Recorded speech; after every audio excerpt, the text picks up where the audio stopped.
बोलिए होई माता की जय। आप सभी को होई अष्टमी की हार्दिक शुभकामनाएं।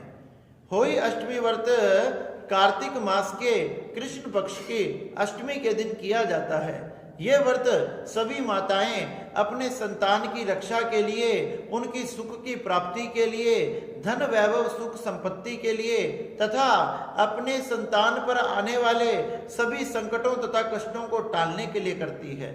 इससे हमारे वंश की वृद्धि होती है। इसलिए सभी माताएं इस व्रत को अपने पुत्र तथा संतान की रक्षा के लिए धारण करती है। एक समय एक साहूकार था जिनके 7 पुत्र थे तथा एक बेटी थी। सातों पुत्रों तथा बेटी का विवाह हो चुका था। एक बार वे बेटी अपने पिता के घर आई।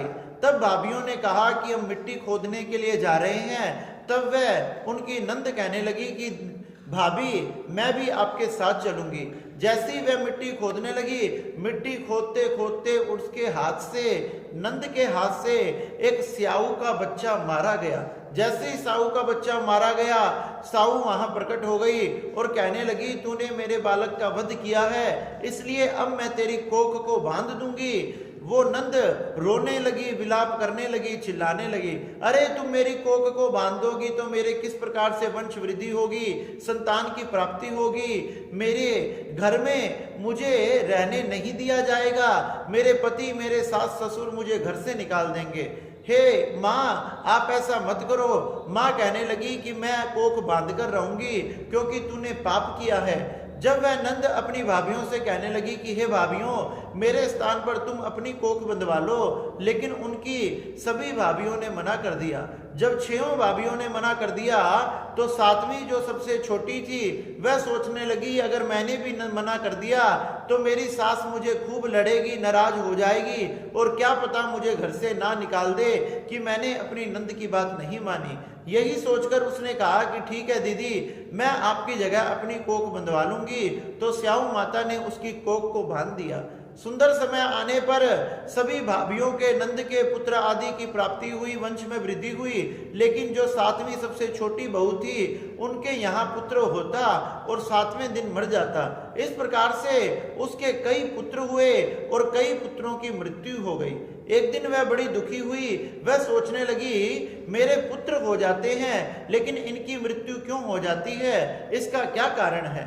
तो एक दिन उसने एक पंडित जी को बुलाया। पंडित जी को बुलाकर पूछने लगी कि हे पंडित जी, मुझ में, मेरे घर में ऐसा कौन सा दोष है जिससे मेरे सभी पुत्रों की मृत्यु हो गई। पंडित जी देखकर विचार कर कर कहने लगे कि आपसे कोई अपराध हुआ था, इसलिए स्याऊ माता ने आपकी कोख को बांध दिया है। अगर आप सुरही गाय की सेवा करोगे उससे आपकी सभी मनोकामनाएं पूरी हो जाएगी। पंडित जी ये बताकर चले गए तथा साहूकार की सबसे छोटी बहू सुरही गाय की सेवा करने लगी।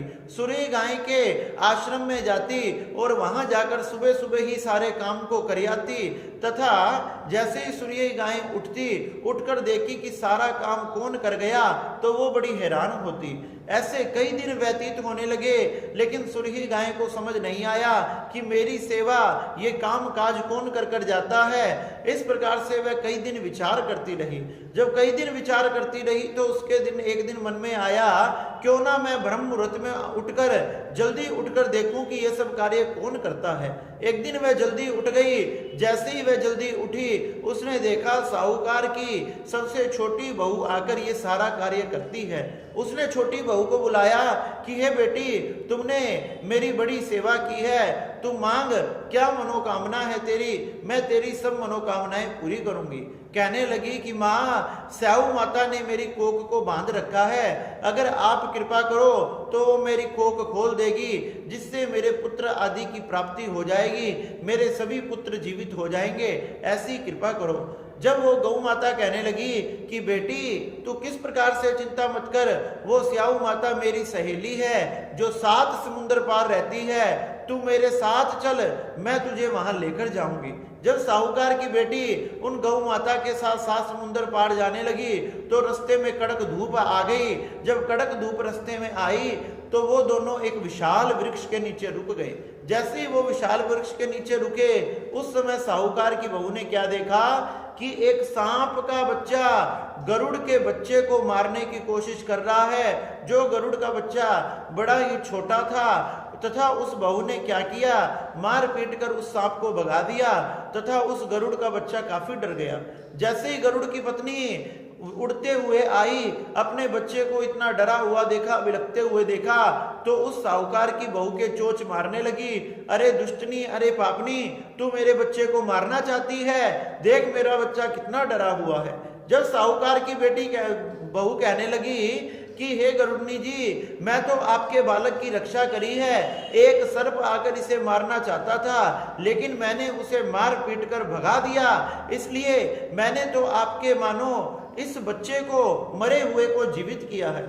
गरुड़नी जी जब ये सब कुछ सुना तो कहने लगी, तूने मेरे संतान की रक्षा करी है, मांग तू क्या मांगना चाहती है, मैं तेरी सभी मनोकामनाएं पूरी करूंगी।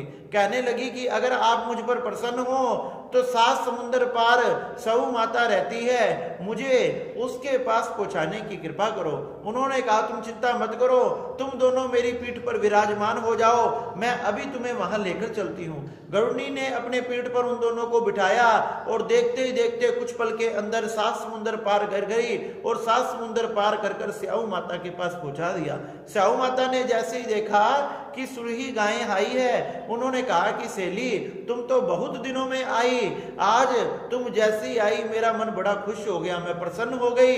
आज तुम इतने दिनों बाद आई हो तो मेरा एक छोटा सा काम कर दो, मेरे सिर में काफी दिनों से खाज चल रही है, इसमें कुछ जुएं पड़ गई है, अगर तुम उसे निकाल दोगी तो तुम्हारी बड़ी कृपा होगी। सुरही गाय ने कहा कि देखो, ये छोटी सी बेटी मेरे साथ में आई है, ये तुम्हारी सेवा करेगी, ये बड़ा ही धर्म का आचरण करने वाली है। यूं कहकर सुरही गऊ ने उस बेटी को स्याऊ माता के पास भेजा और स्याऊ माता के उसने सारी जुएं निकाल दी और बड़ी सेवा करी। स्याऊ माता कहने लगी कि बेटी, मैं तुझसे बड़ी प्रसन्न हूं, तू मांग क्या मांगना चाहती है, मैं तुझे सब कुछ प्रदान कर दूंगी, मैं तुझे आशीर्वाद देती हूं, तेरे 7 बेटे हुए, तेरे 7 बहू हो।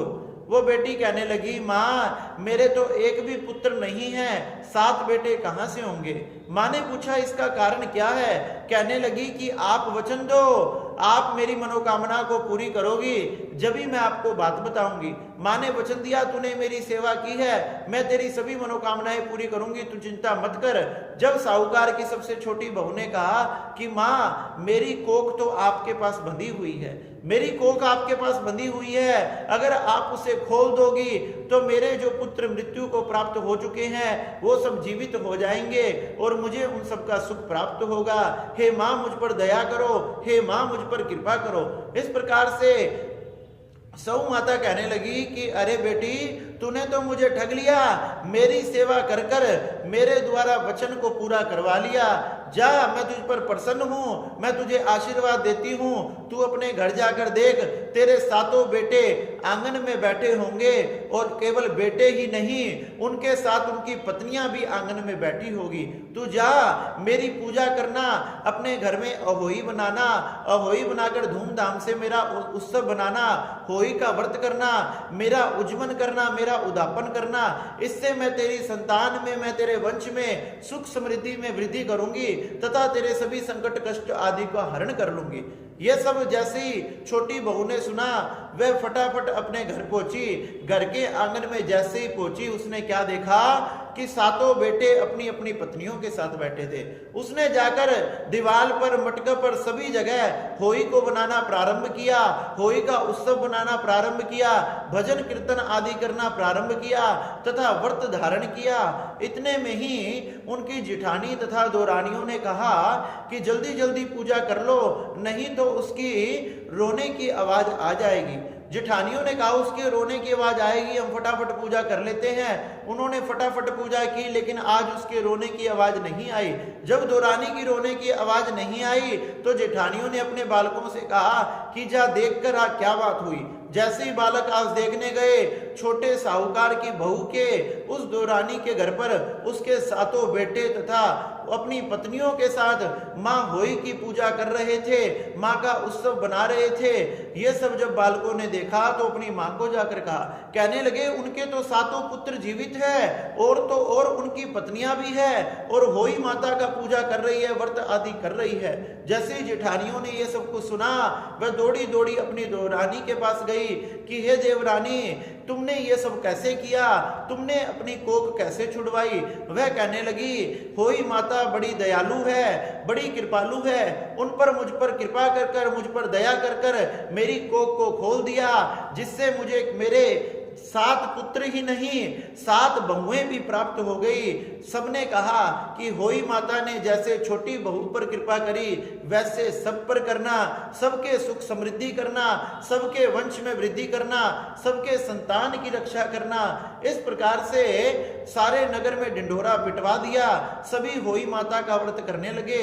इस प्रकार से जो माताएं अपने पुत्र की रक्षा के लिए, वंश की वृद्धि के लिए, सुख समृद्धि के लिए, उनके संकट कष्ट आदि को हरण करने के लिए, टालने के लिए होई माता का जो व्रत करते हैं, होई माता उनके वंश की, उनके परिवार की, उनके संतान की रक्षा करती है। इस प्रकार से हमने आनंद से, धूमधाम से होई माता का व्रत उत्सव बनाना चाहिए, उनकी पूजा करनी चाहिए। इस प्रकार से होई माता सब पर कृपा करती है। बोलिए जगदियां जोता वाली माता तेरी सदा ही जय, जयकारा शेरा वाली दा, बोल साचे दरबार की जय।